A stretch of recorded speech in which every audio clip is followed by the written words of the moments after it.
TVN 내시 뉴스입니다.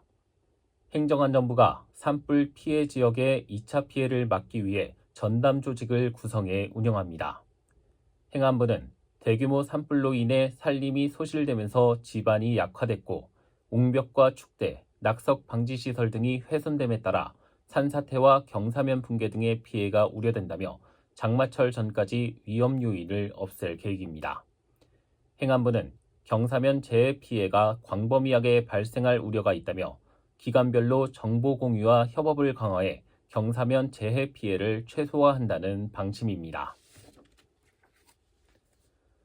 대형 산불 피해를 입은 경북과 대구의 자치단체들이 산불을 막기 위해 주민의 입산을 금지하고 있습니다.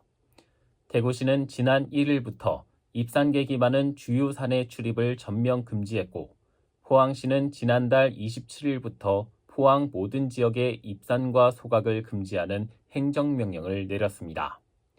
경주시와 울진군, 청도군 등도 산림 출입 금지에 들어가고 인접한 지역에 출입하거나 흡연과 불 피우기 등 화재 위험이 있는 행위를 금지했습니다. 대구 지역의 아파트 입주율이 11개월 만에 50%대로 떨어졌습니다.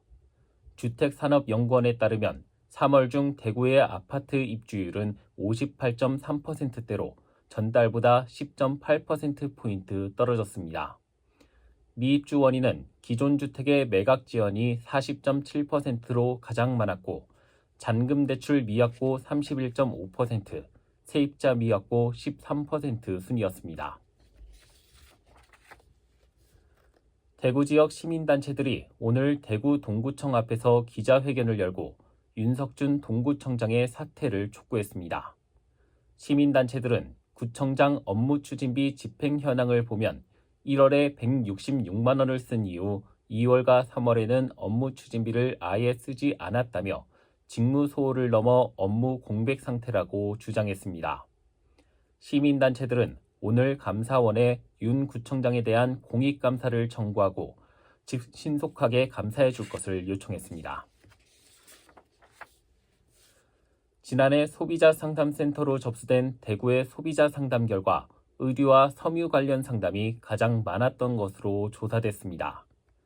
대구시에 따르면 지난해 대구 시민의 소비자 상담 건수는 2만 4천여 건으로 전년보다 2.7% 증가했습니다.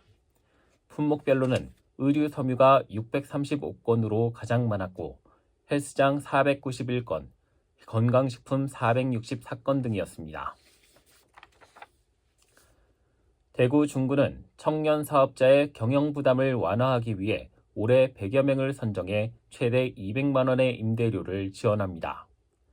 지원 대상은 주민등록 주소지와 사업장 소재지가 모두 중구에 있는 19세 이상 39세 이하 사업자로 선정된 지원자는 한 달 최대 40만 원의 임대료를 최대 5개월간 지원받을 수 있습니다.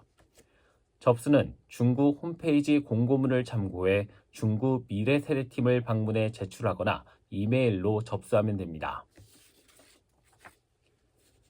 대구 고등법원은 불법 입양한 신생아를 방치해 숨지게 하고 시신을 안매장에 재판에 넘겨진 30대 남녀에 대한 항소심에서 검찰과 피고인 측 항소를 모두 기각했습니다.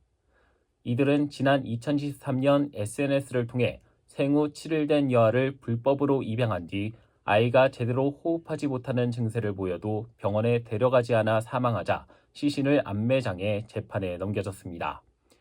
1심 재판부는 이들에게 징역 7년과 5년을 각각 선고했습니다. 날씨입니다. 내일 대구와 경북은 맑겠습니다. 아침 최저기온은 대구 8도, 포항 9도, 안동 5도 등 3도에서 10도 분포를 보이겠습니다.